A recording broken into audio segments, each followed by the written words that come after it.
Again, I'm excited to start our new sermon series, not with that kind of bang, but hopefully with a bang. That's titled Family Matters. I'm a kid of the late 80s and 90s, but don't plan on me dressing up like Steve Urkel, who was the star of the TV show Family Matters, if you remember that. What did he say? Did I do that? Yep, there we go. See, I knew other people. I know there are others. I knew there were others. I miss those television shows, though, from back in the day that were centered around a good family, like the Cleavers, or even a good family, a blended family of the Brady Bunch, or the super weird situation that I still don't quite understand, a Full House. All of these old shows always had a good representation of the power and success of the family. I always love the endings of every episode of these TV dramas, family dramas. It was like clockwork. You'd have a character from within the show who had some sort of trouble or difficult situation in every single episode. It would be a new character from the show struggling with something, whether it was school or a job with a friend or in their marriage, and someone, regardless, was struggling. It'd only be one person, really, or a conflict between two people. Then at the end of the episode, there would be that soft music that would start of this, what I like to call a come to Jesus moment in the relationship. And the episode would always end with restoration within that family or that situation. These loving, tender moments always left you with hope and optimism, knowing your show's character would be coming back on the right track the next episode. And it was all thanks to the family. It was always because someone within the family helped steer them back along the right path. These awesome shows have all but become extinct in our culture. Good, wholesome family dramas are just not as entertaining as reality TV or blood and gore sci-fi thrillers, or shows that you don't know who is going to sleep with who the next week. I remember as a kid, I used to be a big fan of the teenage drama Saved by the Bell. There was one episode where a teen girl named Jessie was having trouble staying up so she could study and continue to make straight A's. She begins taking these caffeine pills, which I just laugh at the idea of a caffeine pill, considering our kids chug Red Bulls and Monsters. But she was taking caffeine pills, and she'd become addicted to caffeine pills so she could stay up and study. That's an interesting dynamic in our culture, that she wanted to stay up and study. But anyway, regardless. And at that time, this was a high drama. I mean, this was a big deal that someone was addicted to caffeine pills. Now we can't watch a movie or a television show that portrays a teenager not on drugs or cussing or having sex without any ramifications and like it's nothing. The shift away from portraying the benefits of living in a strong family unit has become very clear over the last 30 years. There seems to be a major shift to redefine the family and to eliminate biblical marriages and to take away parents' ability to instill their values to their own children. I just heard a few nights ago this past week that California is passing a law that will allow parents of 12-year-olds and older to lose custody of their child if the child doesn't feel affirmed. I want to make sure you guys heard that. That if they don't affirm their child, mainly talking about gender transition, that your child can leave you and you can lose all custody of your child. Now, why in the world would a government want to take away the rights of parents? Well, clearly, as I dwell on this, obviously the government thinks that a child, a 12-year-old, can make adult decisions. Now, my 12-year-old just left. I can tell you that she rarely makes adult decisions. They know, the government knows the power parents have to influence and impact their child's life. And in their process of trying to shape and mold and, as the term goes, grooming our children goes, parents must be removed in order to have complete access to that. If you can influence a generation of kids and teens, you have won a generation of adults in the future. Be aware. I'm sure many of you that have lived long enough are probably asking yourself, how have we gotten this far down this path? Well, we're going to discuss that for many, many weeks this fall. There's been an all-out assault on the family. And we have done nothing to stop it. We have allowed it to become normalized in our culture, this assault on the family.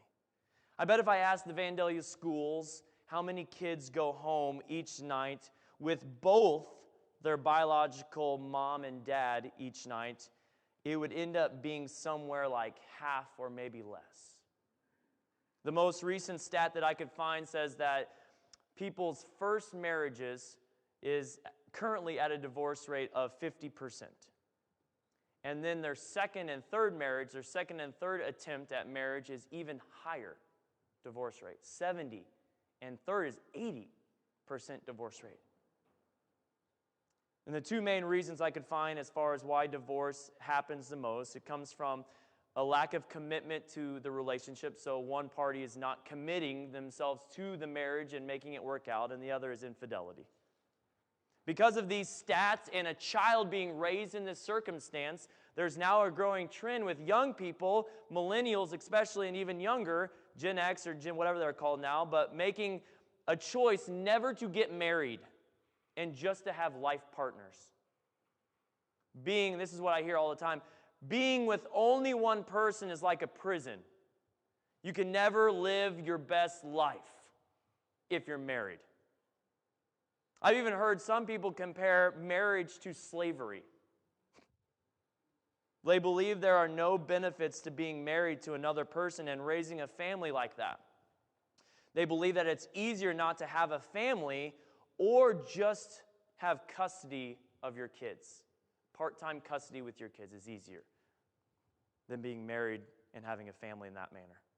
Unfortunately, people believe this garbage, and to an entire generation, this lie has become truth. The reason why we are seeing this trend of destruction of the family is because Satan is out to destroy you. You, personally. God created the family to help you. And Satan comes to kill, steal, and destroy. And he wants to isolate and separate each individual. Separated, you are weaker. When you are separated and by yourself, you are weaker. But together in a family, you are much stronger, having one another. It's kind of like those, National Geographic videos that we've seen. What do the hyenas or the alligator or the lions always go after? The little baby that's by themselves. That the mom and dad get distracted. One animal distracts them and the parents are chasing off the two hyenas over here, and what happens? One comes from behind and takes out the baby because all they're doing is separating to get the baby. If Satan can separate mom and dad and keep them out of unity, pulled apart, how much easier is it for Satan to destroy your children? His job and his goal is to isolate each person, because isolated, he can conquer you. Why is this happening so easily to the families in our culture? Well, families and marriages are no longer being grounded in God and His Word. Men and women have always been meant to be joined together with God from the very beginning. I want to make sure you add that. Not just joined together, but men and women have always been meant to be joined together with God from the very beginning. Genesis chapter 2, verse 21 through 24, it's in the very beginning. So the Lord God caused the man to fall into a deep sleep. While the man slept, the Lord God took out one of the man's ribs and closed up the opening. Then the Lord God made a woman from that rib, and He brought her to the man. At last, the man exclaimed, "This one is bone from my bone and flesh from my flesh. She will be called woman, because she's been taken from man." This explains why a man leaves his father and mother and is joined to his wife, and the two are united into one. See, from the very beginning, God always intended for a man to be joined together with a bride. But what joins them? Or who joins them? It isn't attraction or a desire, as our world says. Oh, if you're attracted to somebody, that's who you should be with. Or it isn't about a mutual benefit. Hey, let's get married so that we can, share taxes and share bills and we're just really good friends, but let's just go ahead and be together. See, God was the one that joined Adam and Eve. It wasn't Adam and Eve that made a decision to be joined together. God literally joined them by taking a rib out of a man and putting it and creating a new person. Like he physically, you get that, right? The man is inside the woman. He joined them together. God did it. And he did it in a way that they would be permanently joined together forever, that no one could ever separate. The only way they could ever be separated was by death. That's why when we get married, when a pastor gets married, which I just had the opportunity to officiate a wedding yesterday, and I said this, when a pastor says, when you get married, that covenant is till death do you part. Because we're following the line of Adam and Eve. We're following in that Adam and Eve. Adam and Eve were joined together because God physically joined them together until death did them part, till their heart stopped beating. And it's the same thing we make the covenant. God's design is the best. The Creator best understands the intricacies of His design. Sure, others may understand certain aspects of His design, but in the end, only the designer really understands how the individual parts fit into the whole scheme of the whole and the purpose. To understand the family, we need to go back to the Creator of the family design.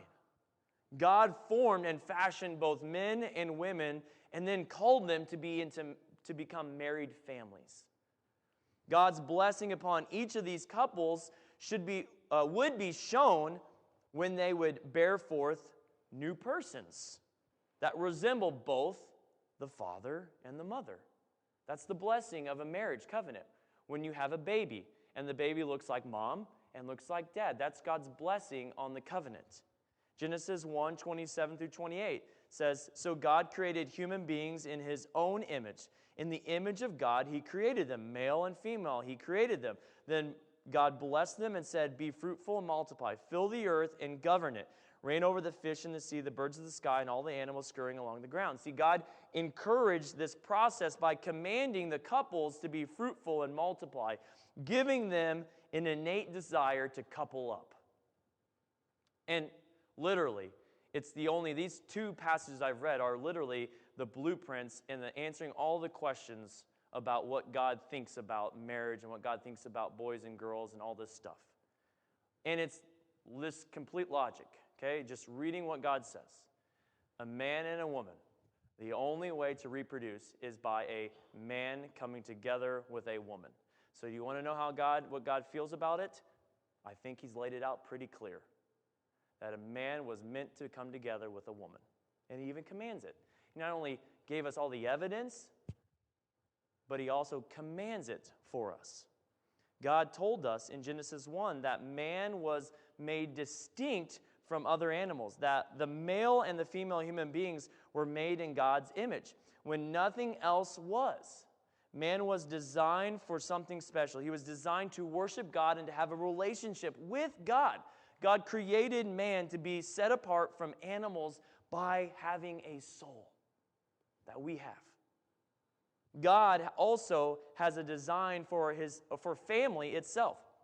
God has not only formed male and female as individuals, but He also designed them to be joined together, as we've discussed, joined together in families to accomplish His overall purposes.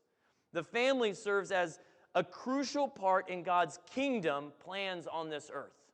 The family is the avenue by which God communicates, preserves, and further expands His kingdom. He uses it. It was always meant to be through the family.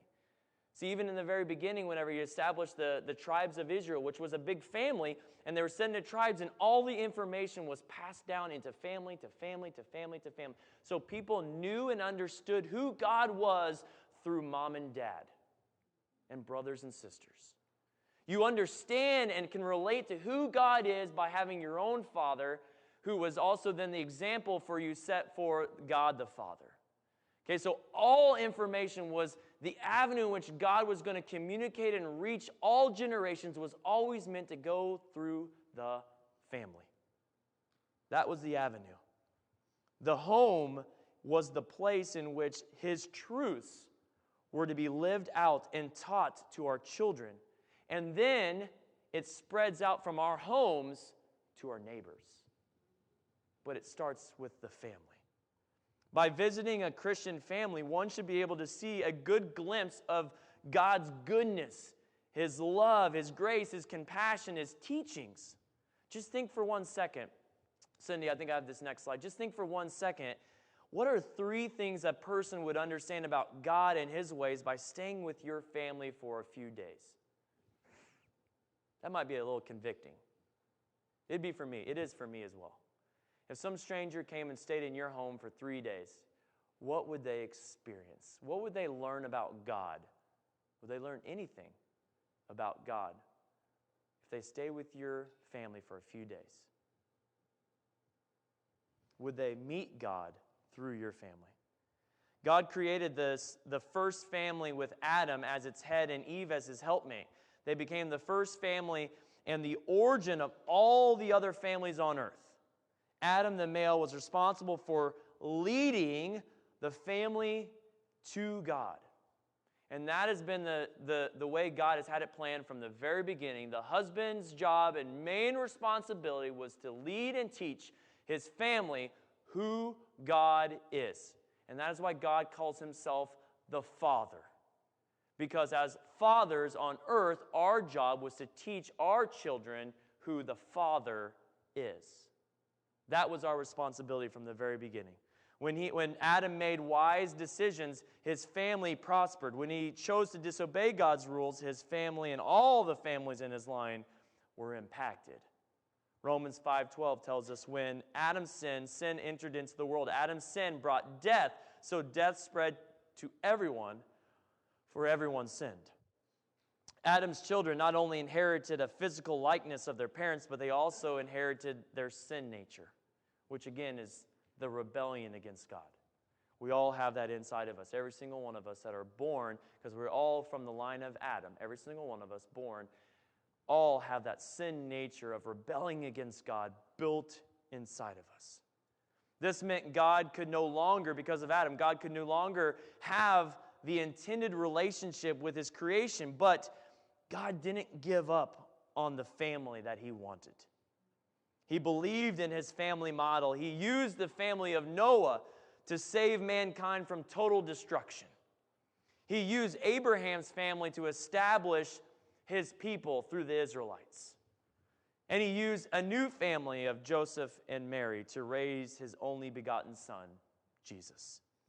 This faithful couple of Mary and Joseph taught God's word to Jesus. Later, Jesus would mightily use what he had learned through his family, but there was a very special family that God has used for the past 2,000 years to build his kingdom. And that family is known as the family of God.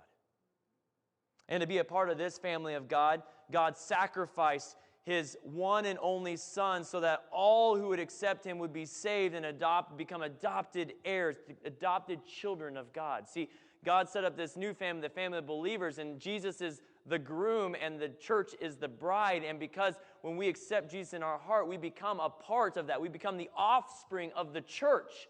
And we're going to be the children of God and the church because of what Jesus has done. It tells us in John 1, chapter 12, but to all who believed him and accepted him, he gave the right to become children of God.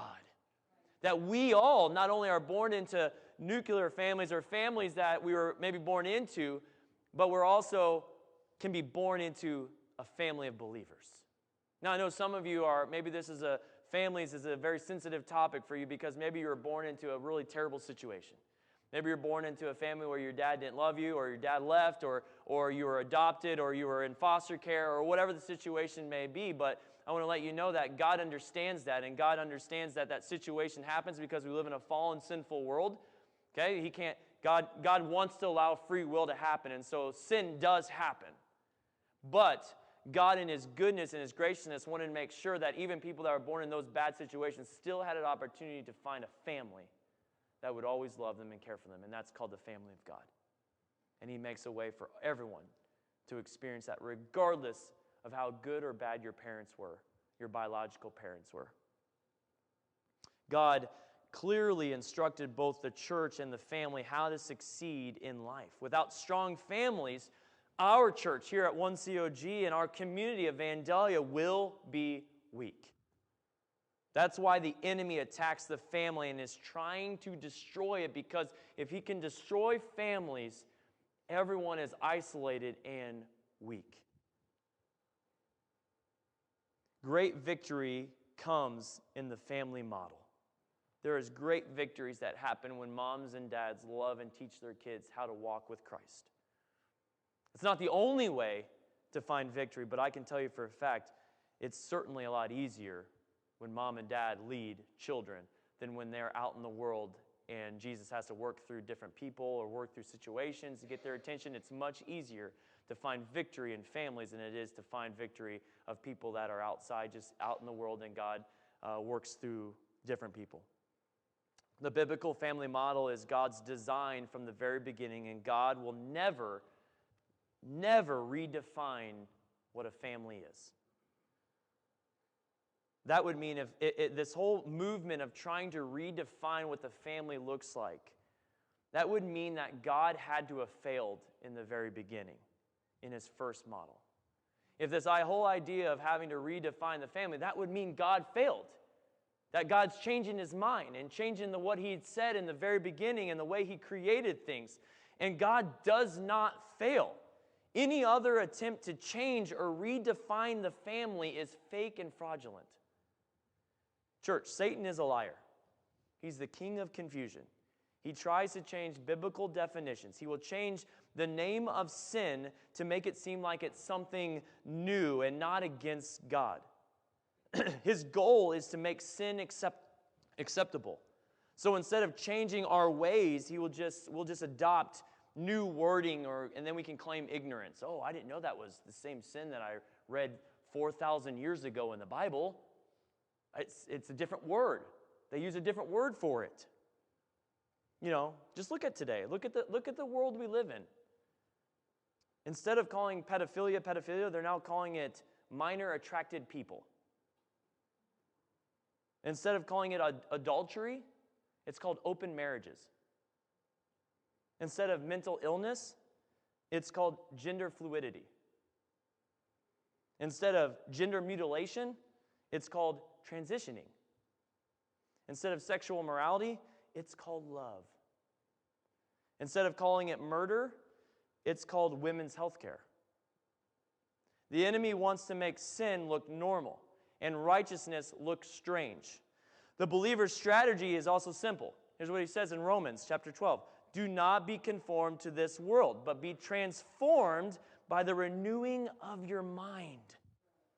If you are a Christian, you need to be constantly on guard to anything that may dull your conscience, to the sinfulness of this world. We especially need to be on guard protecting our families. Moms, dads, grandparents, that's your responsibility to be protecting your family from anything that may dull your kids' minds to the sinfulness and evil of this world.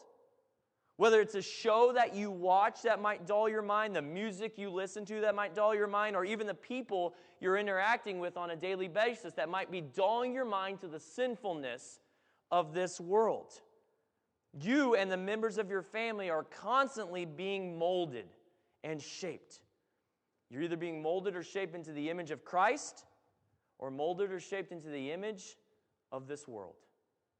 The best way to protect yourself and your family is to put God in His rightful place at the center of your families. God is supposed to be at the center of all of our decisions, the center of our marriages, the center of our relationship, the center of our conversations. God should be at the center of each of our lives. And if He is not, you cannot have a family that is centered on Christ. If He is not the center of your life, He will not be the center of your family. That is the void. There is a void that God has placed in each of our lives that is meant to be filled by Him. There's a void that He puts in the center of every one of our families that is meant to be filled by Him. But it's a void that must be filled. So, but if you don't fill it with Christ, you don't fill it with Jesus, it's going to be filled with something or someone else. Sometimes we fill it with work. Sometimes we fill it with a hobby, a relationship, and many times we fill that void with ourselves. The point is, our lives and our families were meant to have God at the center. If we remember back in our last series, Israel camped everywhere they traveled through the wilderness. They set up a tabernacle where they worshiped God. That is where God's presence dwelt. Does anyone remember? Does anyone remember where they put the camp? Where God's camp, where God dwelt? At the center. And then they surrounded it. Because God was at the center of the camp, the center of all of their lives. You see all the tents around it. God was at the center, the same thing. God desires to be at the center of your life and the center of your family. When you evaluate your family, right now, if you were just to evaluate your family and where you stand, would you be able to say that your family acts in a way that shows your family belongs to God? Could you say that? Oh, yeah, the Schaefers, we belong to Christ. Yes. Yes. Everyone in my family knows it, and we live by it. Would you be able to say that everything we do is to glorify and to serve the Lord? Or is your family just serving itself? Maybe sometimes you might squeeze God in there and sprinkle some of His values on top, like a cupcake, sprinkling stuff on top of a cupcake, hoping that maybe if you do a little bit of God here and there into your family, that maybe in the end you might be able to squeeze a few of your family members into heaven. Maybe you might even be thinking, if I add God, a little bit of God's values, and maybe we'll go to church on occasion and just do a little bit, that maybe God might even bless our family with some good stuff along the way. Our families are to be joined together with God. I asked a few teens to come up here real fast. I want to do a quick illustration. So if I asked you to come up here, will you just come up here real fast? Real fast. You guys are moving real fast. Get some Red Bulls, caffeine pills. Yeah. Okay, see, all right. Come stand right here just a little bit longer. Okay, right here. I told them they didn't have to talk. So you see they're all real scared and shy right now. Okay, they don't have to talk. All right, so right here we have Samuel's got the longest hair, so he's Jesus. So Samuel's Jesus here, and we have this family right here. So we got mom and dad right here, mom and dad, and we have 2 kids. So sorry for your suffering, kids. Anyway, we have Jesus, and the way most of our families go, it's like this. We have Jesus, and this is typically the case, okay? Mom loves Jesus and walks with Jesus. Dad doesn't really care all that much, okay? Dad just is going through life. He's working a lot. He's trying really hard to make ends meet for his family and trying to do everything, but Mom loves Father, and so they kind of, I won't make you guys touch. But Mom loves Father, and she cares, but she's the one that's pursuing Christ over here and has a deep relationship with Christ. And he loves his kids, he loves his wife, but he just really doesn't have time and doesn't see really the need for Christ if he's working so hard for his family. And so what happens is there's this disconnect between Jesus and the rest of the family. Okay? The kids, it's very difficult for the kids because the mom has to supersede the father to allow the kids to see Jesus. Because she has to go past the father, and then it causes disconnection. Because mom has to go around the father to help the kids see Jesus, when it's basically what's supposed to happen is dad should be the one that leads the show. And so if you want to know what the real family model should be, this is the family model. Jesus is right here, okay? Jesus is right here at the center of the family, and the father does this. We're going to get a little weird here. Father does this. The father is supposed to have a relationship with Jesus, and the main leader of the family in Jesus. So he hugs Jesus, and he has a deep relation with Jesus, and then he says, hey, family, honey, come hug Jesus. And then he says, kids, get over here and hug Jesus. Okay? No, you have to hug Jesus, not your sister. You have to hug Jesus. Okay? All right, and so this is the family model. Okay? You guys can go. Thanks. Okay, so this is the family model that we're all called to have. All right? Is that it's not a line. It's not a line. Okay, what it is it's a father that needs to have Jesus at the center of his life.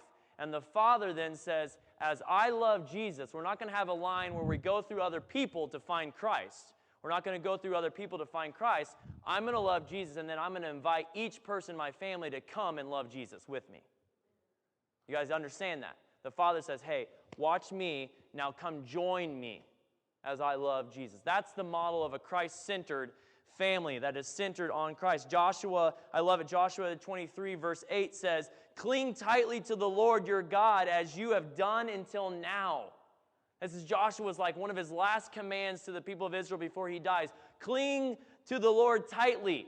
That's exactly what Braden was doing there. He's clinging to the Lord tightly, and he says, come and join me as I cling to the Lord tightly, family, because I am leading my children, because this is the greatest decision I've ever made in my life, to love and cling tightly to my Lord. Join me, family. And so you cling tightly to the Lord. And we just ended that series last week, our series of being in the desert. And Joshua was leading the children of Israel into the promised land to conquer it, and they easily do that. Spoiler alert. As he is about to die and pass a torch to the next spiritual leader of Israel, he leaves the people with final instructions. Joshua knew what the people were struggling with. So he's leaving them with information that they need to walk away with at this time. It's kind of like when you leave your house, you usually tell your kid, certain kids, a thing. Like Mackenzie, don't fight with your brother. Why? Because that's what she does. Right? Or, hey, this person, don't do this while you're gone, because you know exactly what they struggle with, and so you want to make sure that the lasting message before you leave the house and leave it for the babysitter, they know because you know them. Okay? You know what they're going to do, because they've already done it multiple times. So he tells the people here's the three things. He tells the people to follow and be obedient to the law. He also tells them not to follow or not to allow any foreigners to bring in their practices of worshiping pagan gods. And then his third thing was not to marry anyone who didn't worship the God of their ancestors, the God of Abraham. That comes from Joshua chapter 23. Even though they had conquered the land and destroyed all the inhabitants and their pagan practices, there is always temptations lurking to destroy the families of Israel and to destroy your family. So to protect them, it was important to identify, in Joshua's mind, to identify and to shore up all the weak spots that could eventually cause destruction to the Israelite families. And the same thing is true for your family. You know, Meg and I, we went on vacation. We moved into a house when we used to live in Decatur. We moved into a house in like October, and we went on a trip to Florida like a couple of weeks later. And we were gone for a long period of time, like a week or, I don't know, I can't remember how long it was, like a week. And we came back, we found remnants of mice all over the house. Now, we didn't really realize this, but our house was a foreclosure, and the house had been open for a long time with access into the house. And we found, like, mouse stuff, like we had chocolates that we left out, like in a dish, and we found them inside of our couch. We found them everywhere, and we're like, what in the world is happening here? Some of you are cringing. Story goes on. So we're like, okay, I need to set mouse traps. We need to find this. And I'm thinking, like, oh, hopefully there's just two, whatever. We're sleeping in our bed at night, and we hear, snap, snap, snap, snap. And I think over the course of 5 or 4 or maybe 3 or 4 nights, we killed like 6 or 7 mice in our house. And we're like, Megan, of course, is like, she's not from around here, so they don't think they have mice in Chicago. I tell her, you have rats. And so, you know, and so I'm like, no big deal, and stuff like that. And so we ended up like, we think we killed them all, and I'm like, what do I do? I'm like talking to my folks, what do I do? We got mice everywhere. And we're like, well, you have to shore up the problem. You have to find how they're getting in. I'm like, how do you do that? So we head into the basement, found stuff we didn't want to see. But anyway, we found holes in our basement where the wood meets the foundation that were big enough to put a pipe through. And so anything could come in at that moment. So we shored it up, and at that moment, once we shored up all of the holes, we no longer had mice anymore in our house. And so it's important for all of us to find out where it is calling, what is going to cause our families to possibly be destroyed by shoring up those situations, as Joshua said. But the Israelites had to make a decision, and we have to make this same decision, whether we would obey the Lord and go after the temptations temptations to make things in this world our God, or to go completely out, or to follow the Lord and obey Him as He calls us to do. The choice was theirs, and the choice is ours. Are we going to put God at the center of our families, or are we going to allow the things of this world to become our gods? But you don't have to do it alone, and that's the greatest point, and the main point I want to leave with you is that you do not have to do it alone. God designed for a man and a woman to come together as one, not to complete each other, as we always hear, the Jerry Maguire, you complete me, garbage, or to be a soulmate, is another thing that's not true, soulmate. A man and a woman come together in marriage to be unified in their pursuit for Christ. That's what we forget about. It's not to make each other happy. We get married to help each other pursue Jesus with all of our heart. That is the point of marriage, is that as I pursue Christ, I help my wife, Megan, pursue Christ. As she pursues Christ, she helps me pursue Christ. And together, as we both pursue Christ, what happens is we come together and He teaches us how to love each other the only way He knows how to, with His power and His grace. That's what real marriage is. As I run the race, my job is done whenever I die or she dies, and I can know I did a job well done if I can say without a shadow of doubt that my bride, my wife, is entered eternity with her Lord. And I know that she's walking with Jesus. And I can say, I did all I was supposed to do, knowing that she is walking with Jesus. A family can be led better with two people united pursuing the same spiritual goal than just one person. That's why Joshua makes the ultimate stand for his family and to all the leaders of Israel in Joshua chapter 24, verse 15. And this is our theme for the entire sermon series as I close up here. It says, "But if you refuse to serve the Lord, then choose today whom you will serve. Would you prefer the gods of your ancestors served beyond the Euphrates, or will it be the gods of the Amorites, whose land you're now dwelling in? But as for me and my family, we will serve the Lord." That is the stand that God wants every Christian to make for their family. It starts with a husband and his wife planting Jesus right in the center, then never allowing anything to remove His place. We exist to serve the Lord. You need to make a stand in your family and remind your family on a daily basis that we, the Schaefers, or fill in your name, we exist to serve the Lord. Many Christians will start with good intentions, planting Jesus in the center of their families. I have this coat rack here as a representation of Jesus. I'm sorry, Jesus, you're way better than this, but I'm going to use this. As a representation of Jesus, and we plant Jesus at the center of our families, only to eventually move Jesus around and covering Him. So we plant Jesus in the center, and then what happens in our life is we say, oh yeah, Jesus is great, and then our kids get into sports, and as our kids get into sports, we kind of make our sports become God, and so we put all our focus on sports and stuff like that, and then we start getting into jobs, and then we take our jobs, and then we start throwing all the stresses and concerns of our jobs on Jesus' shoulders, and we throw it, and we just, as life goes on, then relationships, marriage problems, all this different stuff, kids problems, teenage years, all these different things. We just continue to throw different things onto Jesus, covering Him up in our lives. And then eventually, Jesus, instead of becoming the center of our family and the center of everything that we care about, Jesus becomes a coat rack for all of our problems and coat rack for everything that we fill our life with. We fill our life with tons and tons of different stuff that take Jesus' place at the center of our lives. Jobs, relationships, drama, families, fill in your blank. You know what they are. And then what eventually happens is, just like a coat rack, we take it and we put it to the side. And then we go open our door, and we just go through life, and we open our front door, and we walk by it, not even seeing that Jesus is hiding underneath the coat rack. We don't even know Jesus is there. We just keep going through our life, just constantly going through life, not knowing that Jesus is even underneath. And then every once in a while, oh man, I'm cold, this situation, and you take it off, and you're like, oh, Jesus, I didn't see you there. Oh, while you're there, can you help my problems out? Can you help us out? I'm really struggling right now. My marriage is on the fritz. Can you really help me out here? Or I'm really struggling financially. And Jesus is like, yes, come to me. And then eventually what happens is, well, we throw something else on there and we forget him until we come by and we rediscover him. I don't know about you, but the Lord wants to know if you will make him the center of your family.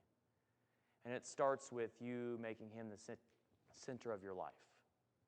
I don't know where you are. I don't know if Jesus is the center of your life. But if you feel this urge to make Jesus the center of your family for your kids' sake, it's not only really for your kids' sake, it's for your neighbor's sake.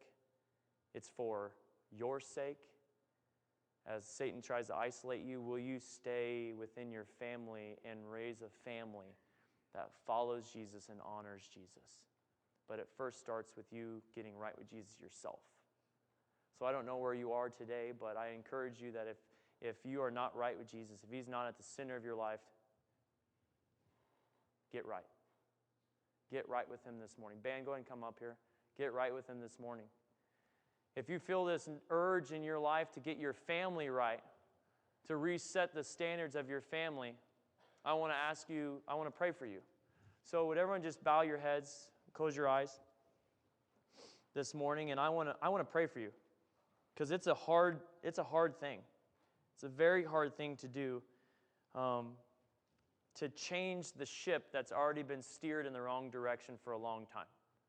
Especially if your kids are older, your kids are teenagers, it becomes very difficult to steer the ship back in the right direction. But if you feel the urge or feel the desire this morning to make the proclamation, to make the statement that my family is going to be a family that follows Christ, I want to pray